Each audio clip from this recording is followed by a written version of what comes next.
이번 강진으로 우리나라에서도 다수의 흔들림 신고가 잇따랐습니다. 앞으로 더 큰 지진이 이어질 것이라는 우려도 나오는데요.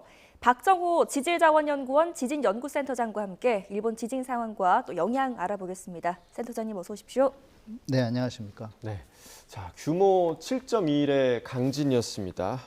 일본 기준으로 최고 등급인 진도 7이 관측이 됐는데 이 정도면 어느 정도 위력이었다고 봐야 하나요?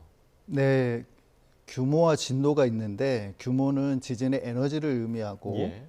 진도는 그 에너지에 의한 그 진동의 크기를 의미하는데요. 예. 일본은 10단계의 진도 등급을 사용하고 있습니다. 그중에 최고 등급이 진도 7에 해당하고 국제적으로는 수정 메르칼리 진도라는 걸 사용하는데 이 진도와 비교해 보면 10에서 12에 해당되는 것으로서 내진 성능이 되어 있는 건물이라 할지라도 파괴나 붕괴가 일어날 수 있는 수준이고 산사태 등 2차 피해까지 발생할 수 있는 굉장히 큰 진동이라고 할 수 있습니다. 네. 자, 지진이 일어난 그 구마모토현이 그야말로 초토화가 된 건데 문제는 이 강력한 진동이 이제 우리나라 땅에서도 느껴졌다는 겁니다. 부산 해운대나 영도 그 해안가 고층 건물에서도 흔들림을 느꼈다는 다수의 접수가 들어왔고요. 기상청은 부산과 경남, 제주 등에 진도 3을 발표했는데 이게 지금 우리나라까지 진동이 느껴질 정도로 위력이 대단했다라고 이렇게 해석해도 되는 걸까요? 네, 그렇습니다. 우리나라까지 진동이 느껴지는 것은 네. 규모가 큰 지진이 발생할 경우 장주기 에너지들이 이제 멀리까지 전파하기 때문이고요. 예. 이런 것은 우리나라뿐만 아니라 멕시코 같은 경우도 500km 이상의 먼 곳에서 지진이 발생해도 그 장주기 진동이 멕시코까지 전파돼서 건물이 무너지는 사례들이 있기 때문에 이런 부분들은 이제 큰 지진이 발생하면 멀리까지 진동이 전파되는 현상이고 다만 이런 장주기 진동들은 고층 건물에 사시는 분들이 많이 쉽게 느낄 수 있는 진동입니다. 그래서 저층 건물보다는 고층 아파트에 사시는 분들이 아마 좀 더 진동을 크게 느끼고 이제 많은 신고를 하지 않았나 이렇게 생각하고 있습니다. 그럼 고층 아파트 중에서도 높은 층에 사시는 주민들이 더 쉽게 그렇습니다. 느끼는 건가요? 네. 그 이유는 좀 어디에 있을까요? 이게 지진이 규모가 커질수록 예. 이제 저주파 에너지의 크기가 상승하게 되고 그다음에 우리가 FM과 AM 이게 주파수를 보면 예, 예. FM 주파수는 멀리까지 안 가지만 AM 주파수는 주기가 장주기라서 멀리까지 에너지가 전파하듯이 예.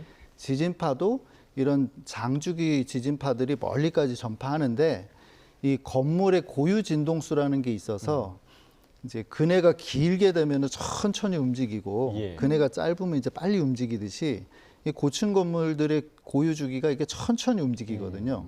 근데 그런 진동수하고 이 지진의 진동수하고 같이 맞으면 공진 현상이라는 게 예. 일어나서 이제 그 크기가 증폭이 되는 그런 현상들이 발생하는 겁니다. 네, 멀리 있는 우리나라도 이렇게 놀랐는데 그 정작 지진이 일어난 현지는 얼마나 공포스러웠을지 더 큰 문제는 지금 지진이 한 번으로 끝나지 않고 사람이 느낄 수 있는 정도의 그 여진이 100차례 넘게 이어지고 있다고 하거든요. 여진이 언제까지 계속될까요?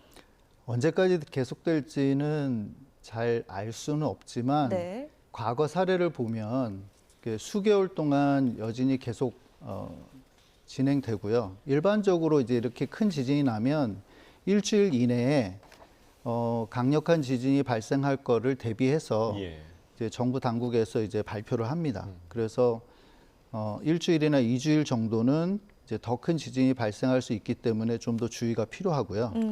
그런 여진들이 이제 시간이 갈수록 감소하게 되는데 우리나라 같은 경우도 경주 지진도 1년, 2년까지도 여진들이 계속된 사례가 있기 때문에 횟수는 줄지만 그 지역에서 계속 여진이 지속되면서 에너지가 이제 차차 가라앉는 방출되는 그런 현상들이 나타날 것입니다. 네, 1, 2주 이내에 더 큰 지진이 발생할 수 있다라고 관측을 해주셨는데 그러면 지금 이번에 어제 발생한 그 지진이 전진, 그러니까 앞서 오는 그 지진일 가능성도 있는 건가요? 그러니까 본진이 아직 안 왔다 이렇게 생각해도 되는 건가요? 그거는 이제 단언하기는 어렵습니다. 예, 예. 그렇지만 우리가 자연 현상을 잘 모르고 과거의 이제 사례들을 보면 우리가 이제 예방하고 주의하는 차원에서 더 큰 지진이 올 것을 대비하는 예. 안전상의 이제 우리가 대비책이라고 볼 수 있고, 가능하면 그런 지진들이 발생하지 않고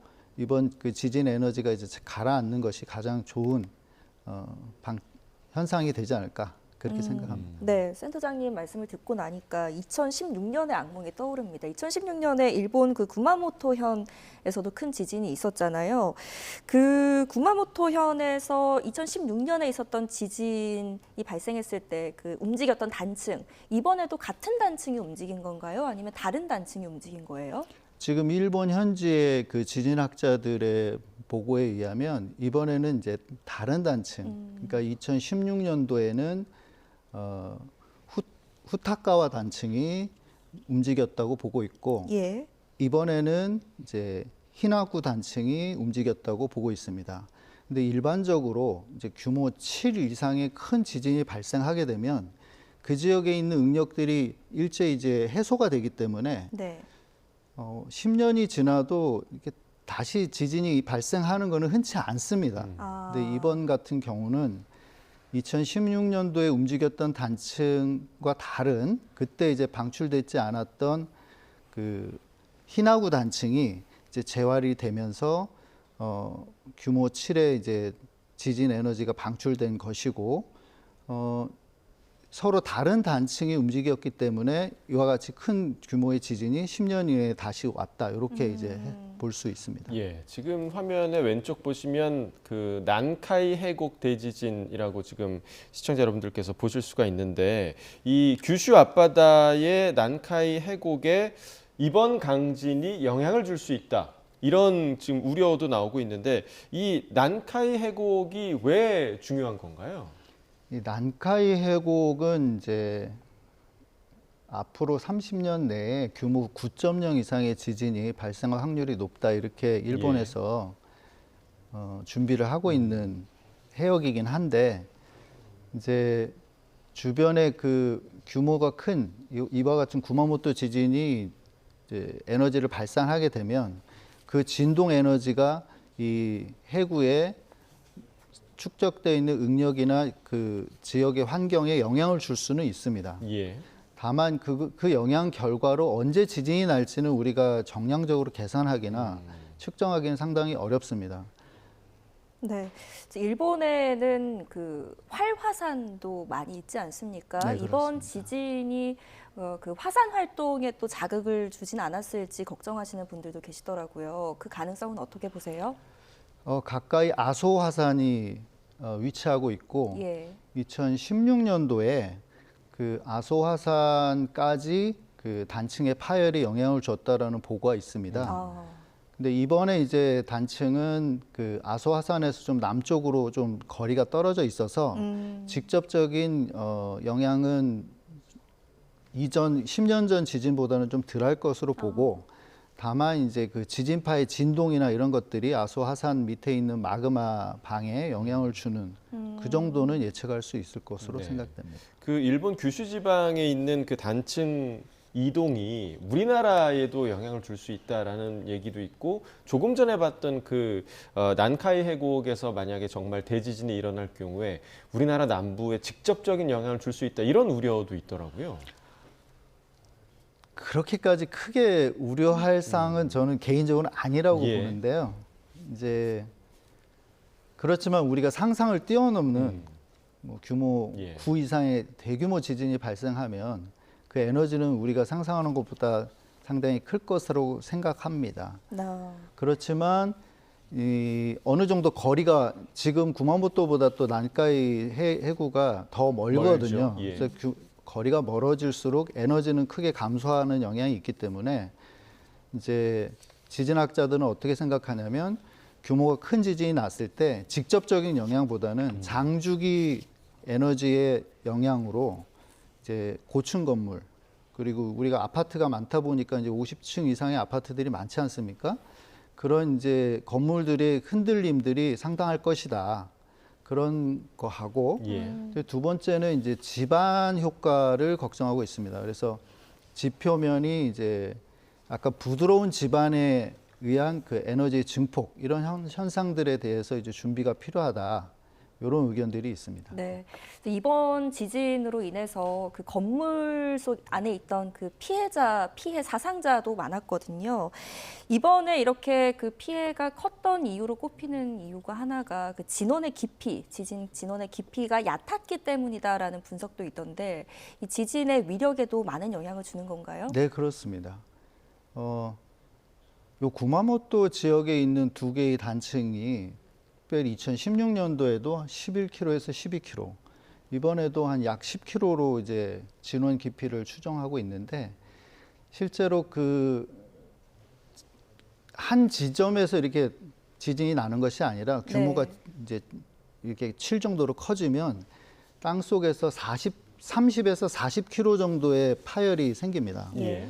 굉장히 큰 면적이 깨지는 것으로 그렇게 이제 진동이 크게 되다 보면 피해가 따를 수밖에 없다. 예. 이렇게 이제 보고 있습니다. 앞서 저희가 이제 분석해 봤을 때 그 쇼핑몰에서도 사상자가 발생을 했고 또 제지 공장에서도 발생을 했는데 지금 이렇게 지진이 발생을 하게 되면 지진으로 인해서 직접적인 피해가 발생하는 그런 경우도 있지만 2차 피해, 예를 들면 지금 쇼핑몰 같은 경우는 그 원인을 가스 폭발로 지금 추정하는 보도도 계속 나오고 있거든요. 그러니까 지진이 근본적인 원인이긴 하지만 그로 인한 2차 피해가 계속 발생하는 경우도 상당히 좀 많은 것 같더라고요. 네, 그렇습니다. 이게 지진이 이제 위험한 것이 직접적인 건물 붕괴 이것도 위험하지만 2차 피해가 이제 상당하거든요. 그래서 이제 학자들이 그 지진 피해를 줄이기 위한 여러 가지 경험과 방안이 뭐냐면 지진 이후에 그 전기나 가스 때문에 화재가 많이 발생을 예. 했습니다. 그래서 이게 2차 피해를 줄이기 위해서는 이제 전기와 가스 시설을 일단 차단을 해야 됩니다. 지진이 나면 공급소에서 일단 차단을 하고 2차 피해를 막고 그다음에 이제 복구 순서도 굉장히 중요합니다. 그래서 가스를 먼저 복구하고 전기를 복구해야 되는데 전기를 먼저 복구하고 가스를 복구하게 되면 화재가 더 크게 나는. 그래서 이러한 교훈들을 가지고 이제 복구를 해야 되는데 안타깝게도 이번 이제 쇼핑몰 같은 경우는 지진이 난 이후 1시간 반 후에 이제 폭발에 의한 사고로 보면 아마 이제 가스 시설의 그 파괴가 이제 지진 때문에 일단 그 어느 정도 건물의 훼손이나 이제 장비가 이제 파괴가 되고 그것에 대한 2차 피해로 봅니다. 그래서 저희가 그 행정안전부에서 그 지진 대응 요령에 보면 지진이 발생했다는 신호를 받았을 때는 이제 전기 가스를 끄고 이게 대응한다. 예. 요게 이제 중요한 키포인트가 될 수 있겠습니다. 예, 지금 뭐 현지에서 실종자들도 꽤 있다고 하는데 모쪼록 안타까운 소식이 좀 덜 들리길 기대해 보도록 하겠습니다. 박정호 지질자원연구원 지진연구센터장님과 함께 이야기 나눠봤습니다. 고맙습니다. 네, 감사합니다.